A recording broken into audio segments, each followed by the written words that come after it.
Morning student. पिछले दिनों हम लोगों ने वर्ण परिचय पढ़ा था, तो वर्ण के बारे में जाना था और स्वर वर्ण के बारे में जान लिया था। तो आज हम लोग व्यंजन वर्ण पढ़ेंगे, है ना। व्यंजनानी, जिन वर्णों का उच्चारण स्वरों की सहायता के बिना नहीं हो सकता है, यानी कि व्यंजन वर्ण जो होता है उसका जो हम उच्चारण करते हैं तो बिना स्वर के सहायता से वो नहीं हो सकता है, तो उसे हम व्यंजन कहते हैं अथवा हल कहते हैं। इसकी संख्या कितनी होती है? तो 33 होती है। आप देख रहे हो, अब 33 जो होते हैं तो उसमें क्या क्या होता है। तो व्यंजन वर्ण को 3 भागों में बांटा गया है, ठीक है। व्यंजन वर्ण को 3 भागों में बांटा गया है। पहला होता है स्पर्श व्यंजन, दूसरा अंतस्थ व्यंजन और तीसरा होता है ऊष्म व्यंजन। देखिए यहाँ पे, तो ये जो 5 वर्ग देख रहे हो यहाँ तक, ये हो गया स्पर्श व्यंजन, ठीक है। ये है आपका अंतस्थ व्यंजन, यहाँ पे देख रहे हैं आप, लिखा हुआ है। और ये तालव्य मूर्धन्य ष दंत स ह, ये है ऊष्म व्यंजन, ठीक है। अभी मैंने आपको बताया कि व्यंजन के कितने भेद हैं, तो 3 भेद हैं। पहला यहाँ पे देख ही रहे हो, स्पर्श व्यंजन है। अच्छा, स्पर्श व्यंजन में ही कवर्ग आता है, यानी कि जितने भी वर्ग होते हैं वो सारे स्पर्श व्यंजन होते हैं, चाहे कवर्ग, चवर्ग, टवर्ग, तवर्ग, पवर्ग, ठीक है। अब देखिए क्या लिखा हुआ है स्पर्श व्यंजन में। जिन व्यंजनों का उच्चारण मुंह के भिन्न भिन्न अवयवों के स्पर्श से होता है, यानी कि जब हम बोलते हैं तो हमारे जिह्वा जो है हमारे मुंह के अलग अलग भागों को स्पर्श करती है, इसलिए वह स्पर्श व्यंजन कहलाता है। इनकी कुल संख्या 25 होती है और इन्हें 5 भागों में बांटा गया है, जो इस प्रकार है। तो आप देखिए, अभी वैसे मैंने बताया ही था, कवर्ग, चवर्ग, टवर्ग, तवर्ग और पवर्ग। यहाँ पे स्पर्श है, अंतस्थ है और ऊष्म है। इसके अलावा बच्चों, स्पर्श व्यंजन का जो 5वां अंक होता है, 5वां हिस्सा होता है, यानी 5वां वर्ण होता है, हिस्सा नहीं कहेंगे इसमें, 5वां वर्ण जो होता है वो आपको पंचमा अक्षर कहलाता है। और पंचमा अक्षर का जो उच्चारण स्थान होता है वो 2 होता है। सेकंड है अंतस्थ व्यंजन। अंतस्थ व्यंजन क्या होता है? उच्चारण की दृष्टि से स्वरों अथवा व्यंजनों के बीच में जिन वर्णों की स्थिति होती है, जब हम उच्चारण करते हैं तो स्वर और व्यंजन की बीच की जो स्थिति होती है, यानी कि मध्य भाग की जो स्थिति होती है, उसे हम अंतस्थ व्यंजन कहते हैं। इनकी संख्या 4 होती है। तो वो कौन कौन से हैं? य, र, ल, व। य वर्ण ई स्वर के निकट है, य जो है ई के निकट है, र जो है वी के निकट है, ल जो है लड़ी के निकट है, तब व जो है ऊ के निकट है। इसीलिए कहा गया है कि यहाँ पे स्वर अथवा व्यंजन के निकट रहता है, यानी कि पास में रहता है, बीच में रहता है, तो उसे हम अंतस्थ व्यंजन कहते हैं, ठीक है। इस प्रकार ये चारों व्यंजन स्वर और व्यंजनों के बीच में आते हैं। ये अर्ध स्वर भी कहलाते हैं। आप इसको अर्ध स्वर भी कह सकते हो। तो कौन कौन से होते हैं वो? य, र, ल, व। उसके बाद है ऊष्म। ऊष्म वर्ण क्या होता है? जिन वर्णों का उच्चारण करते समय मुंह के किसी भाग से जिह्वा का घर्षण होता है तथा इस घर्षण के कारण ऊष्मा उत्पन्न होती है, वे वर्ण ऊष्म व्यंजन कहलाते हैं।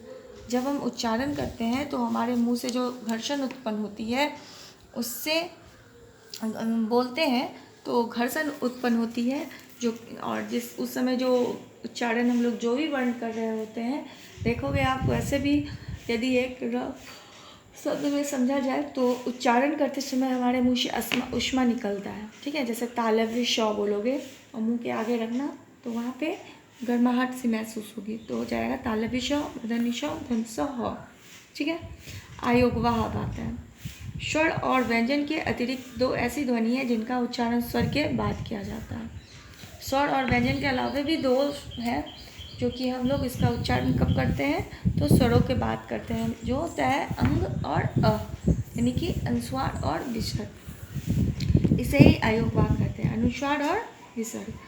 अ अर्थात स्वर के योग से अर्थ का वहन करने वाले आयोगवाह, और अनुस्वार जो होता है विसर्ग का वहन करके उसको सार्थक बनाता है। स्वरों के पहले इनका उच्चारण हो नहीं सकता है। जब तक स्वर नहीं रहेगा तब तक इसका उच्चारण नहीं हो। जैसे मित्रम, पुस्तकम, अब देखोगे बोलोगे मैम यहाँ पे स्वर कहाँ है, तो जितने भी वर्ण हैं इस सभी में स्वर लगा हुआ है।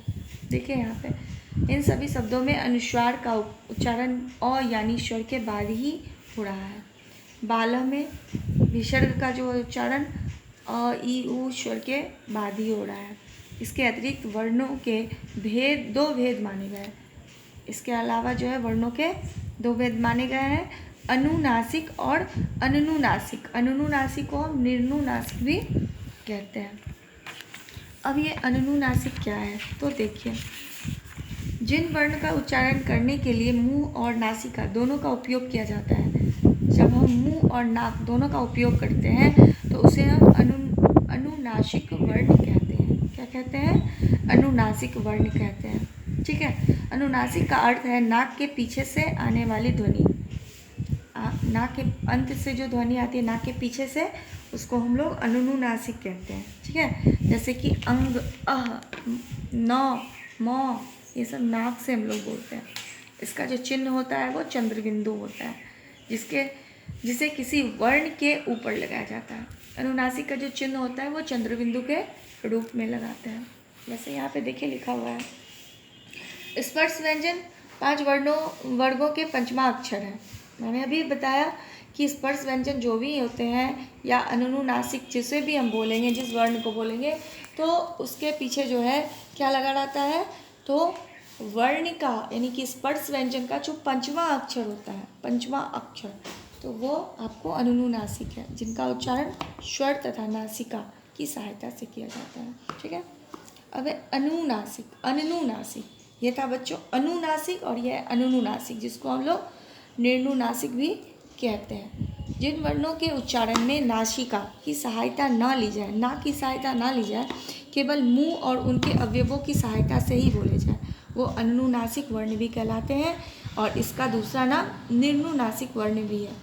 वर्गों के पंचमा अक्षर को छोड़ के, यानी कि वर्ग का जो पांचवा अक्षर होता है उसको जब हम छोड़ देते हैं, इसके अलावा जितने भी वर्ण होते हैं वो अनुनुनासिक वर्ण कहलाता है, चाहे वो कोई भी हो, स्वर हो, व्यंजन हो, जो भी हो, सिर्फ 5वें अक्षर को छोड़ करके। इसके बाद बच्चों यहाँ पे देखिए स्वर की मात्रा बताई गई है, आप लोग को पता ही होगा। अच्छा, यहाँ पे देख रहे हो कहा गया है, यूँ तो अ की कोई मात्रा नहीं होती, किंतु व्यंजन वर्ण के साथ अ का योग होने से उस व्यंजन का हलंत जो होता है वो हट जाता है। अब यहाँ पे देखिए क हलंत लगा हुआ है और जैसे ही इसमें अ जोड़ देंगे इसका ये हलंत गायब हो गया, ये सिर्फ क लिखा हुआ है। ठीक है। इसके बाद है क, ख, ग, बस ऐसे ही है, देखते जाइए, जिसमें स्वर लग रहे हैं इसका हलंत गायब हो रहा है। किसी व्यंजन वर्ण के साथ हल चिन्ह का होना यह प्रकट करता है कि उस वर्ण के साथ स्वर का योग नहीं हुआ है। यदि कहीं पे हलंत देख रहे हैं तो आप ये समझ लेना कि उसमें हलंत नहीं लगा हुआ है। ठीक है, सॉरी, स्वर नहीं लगा है, हलंत लगा है तो स्वर नहीं लिखा है, लगा हुआ है। अब है वर्ण संयोग। तो वर्ण संयोग क्या होता है? वर्ण संयोग कहिए और विच्छेद कहिए। यहाँ पे देखिए व्यंजन वर्ण का स्वर अथवा व्यंजन के साथ संयोग वर्ण संयोग कहलाता है। व्यंजन वर्ण का जो होता है वो स्वर अथवा व्यंजन के साथ ही संयोग जब होता है तो ये वर्ण संयोग कहलाता है। जैसे क जो लड़ी अड़ी क्री, क जो लड़ी क्लड़ी, ए जोड़ क जोड़ ए के, क जोड़ ओ को। देख रहे हो, इसमें कोई परेशानी हमें नहीं लगता है होनी चाहिए। दूसरा है संयुक्त व्यंजन को बनाने या लिखने की कई विधियां होती है। खड़ी पाई हटाकर के देखिए, ख्य जो है तो आप ख्य को ऐसे भी लिखते हो, आधा ख लिख के य लगा देते हो। ठीक है, तो ये ख्य हो गया। ठीक है। इसके बाद है खड़ी पाई ना होने की स्थिति में, जैसे देखिए क्लेश, क हट गया, ल हट गया, तो इस तरह से जो है हम इसकी आकृति बना करके लिखते हैं। देखते हैं आप यहाँ पे देखना। ठीक है, इसे समझ में आ जाएगा। उसके बाद है कभी कभी एक व्यंजन के नीचे दूसरे व्यंजन को भी लिखा जाता है। आप देखना, कभी कभी हम लिखते हैं क्या, एक व्यंजन के नीचे भी दूसरा व्यंजन लिख देते हैं। जैसे यहाँ पे देखिए ड है और ड है, तो ड हलंत है, ड हलंत है, तो दोनों को उड्डयनम, उड्डीन। अंग, गंगा जल जब लिखते हैं तो उस समय में हम ग और अंग दोनों का प्रयोग करते हैं, तो इस तरह से भी हम लिखते हैं। कहीं कहीं एक नया रूप बनाकर जैसे कक्षा, कक्षा है तो आप देखो कक्षा में 2 व्यंजन मिला हुआ है, क हलंत जोड़ मूर्धन्य ष इक्वल टू अक्ष। तो ये भी एक अलग व्यंजन बन गया। इसी तरह से यहाँ पे बताया गया है कि हर तरह से हम लोग व्यंजन को लिख करके दिखाते हैं। ठीक है, आगे इसका क्वेश्चन है, आप लोग बनाने की कोशिश करना और इसका आंसर कल मैं भेजूँगी।